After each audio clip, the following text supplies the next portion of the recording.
Buenas noches, profesor. En esta oportunidad presentaremos un análisis econométrico del ahorro público en el Perú durante el periodo 2010 al 2020 y analizaremos sus determinantes. Este equipo está conformado por Lali Churden Flores y quien le habla Jorge Díaz Barreto. En las últimas 2 décadas, el manejo de las cuentas públicas ha sido una de las fortalezas de la economía peruana.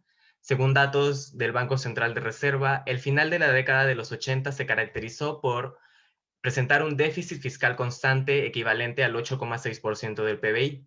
Sin embargo, las políticas gubernamentales aplicadas en gobiernos posteriores permitieron mantener un superávit fiscal constante de 0,3% del PBI. La ejecución de un gasto en menor cantidad de lo que representan los ingresos permitió al Estado la capacidad de ahorrar. Así, para el año 2015 se registró una acumulación de activos financieros equivalente al 17,9% del PBI. El ahorro público tiene una gran influencia en este ahorro interno, ya que es uno de sus componentes.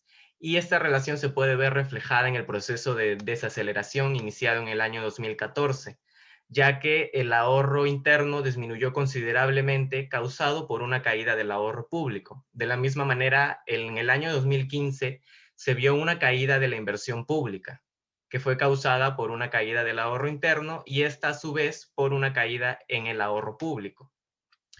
Y bueno, dada la relevancia encontrada de esta variable en la estabilidad fiscal de la economía peruana, es que se presentará un análisis econométrico del ahorro público en periodos trimestrales desde el año 2010 hasta el año 2020 y analizaremos sus determinantes.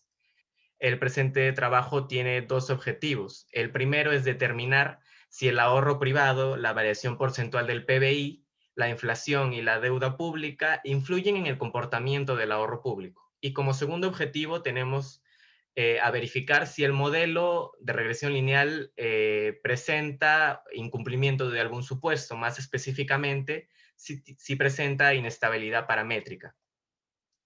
Consideramos importante la evaluación de esta variable ya que es un indicador fuerte de políticas fiscales o de niveles de gasto públicos mínimos.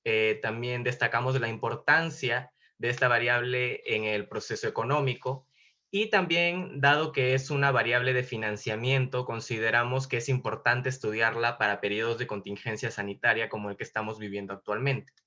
Este modelo presenta dos hipótesis. En primer lugar, que las variables independientes son todas significativas para el modelo. Y la segunda hipótesis es que el modelo presenta un quiebre estructural en el tercer trimestre del año 2014, ya que la literatura recogida así lo señala. Eh, Se observa en el modelo de regresión inicial a la variable ahorro público como dependiente y a la variación del PBI, la deuda pública, el ahorro privado y la inflación como variables independientes. Asimismo, se puede observar que las variables independientes explican en 84% a la variable dependiente. Sin embargo, esto podría ser un indicio de multicolinealidad, para lo cual realizamos distintas pruebas. En primer lugar, aplicamos la regla práctica de Klein, para lo que regresionamos auxiliarmente las variables independientes, y en cada una de estas regresiones auxiliares se puede observar que el R2 obtenido es mucho menor al R2 global de la primera regresión original. Asimismo, el valor de estos R2 son muy cercanos a cero, por lo que se descartaría escenarios de multicolinealidad. También se realizaron correlaciones entre las variables explicativas y, como se puede ver, ninguna excedió el parámetro de 0,8 requerido. Por último, se realizó el cálculo del factor de inflación de la varianza, el cual resultó menor a 10. Y también, por último, el índice de tolerancia, que no es cercano a cero, coincide con la conclusión de que no estamos ante algún grado alto de multicolinealidad.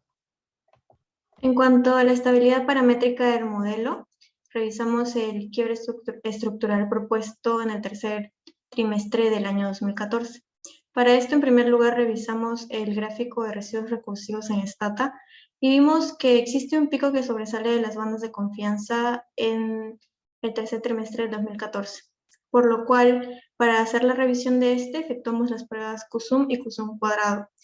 En la prueba QSUM encontramos que estos residuos no sobresalen de las bandas. Sin embargo, en la prueba QSUM cuadrado Uno de estos chocaba levemente una de ellas, por lo cual se propuso hacer la prueba de Chow para la revisión de estabilidad paramétrica.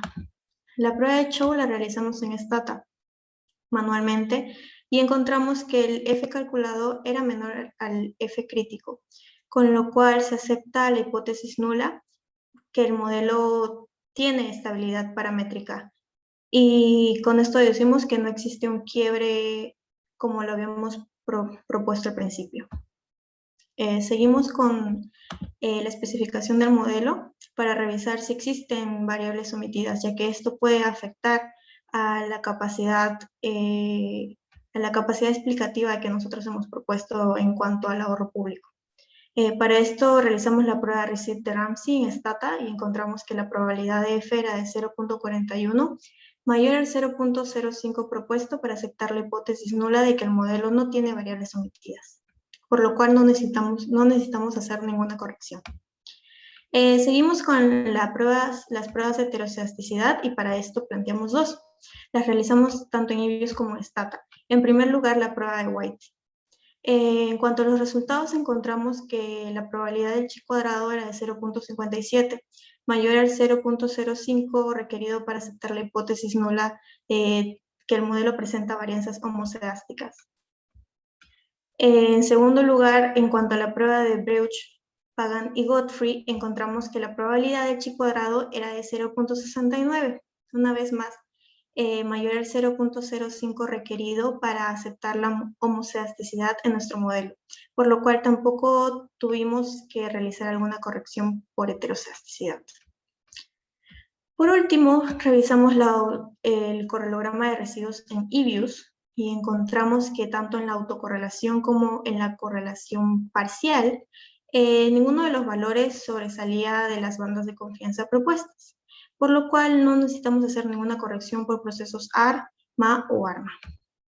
En cuanto a la regresión final, encontramos que debido a lo anteriormente mencionado no tuvimos que hacer ninguna corrección y se aceptaron los supuestos del modelo. Podemos decir que el ahorro público está siendo explicado correctamente por la variación del PBI, la deuda pública, el ahorro privado y la inflación. Con esto ahora sí podemos decir que el R cuadrado presentado al principio de 84% significa que estas variables independientes están explicando en un 84% a la variable dependiente propuesta, que es el ahorro público. Y bueno, a manera de conclusión, podemos determinar que las variables independientes influyen en el comportamiento del ahorro público, dado que muestran una relación significativa. En cuanto a las variables deuda pública e inflación, se pudo establecer que tienen un efecto negativo sobre el ahorro público, mientras que la variación porcentual del PBI y el ahorro privado tienen un efecto positivo. También se pudo observar que la variable de estudio durante este periodo fue muy fluctuante, ya que se vio periodos de crecimiento y posterior decrecimiento. También se pudo observar que las variables independientes muestran una tendencia creciente, con excepción de la variación del PBI, que cayó considerablemente el año 2020 debido a la pandemia. Y esto es relevante porque ayuda a explicar el comportamiento del ahorro público. Y como acotación final se recomienda reforzar los mecanismos de administración del ahorro público y mantener las reservas de liquidez a una escala fiscal cautelosa y de manera responsable, ya que si este dinero se rentabiliza, contribuiría al crecimiento y a la estabilidad económica de nuestro país. Eso es todo por nuestra parte. Muchas gracias.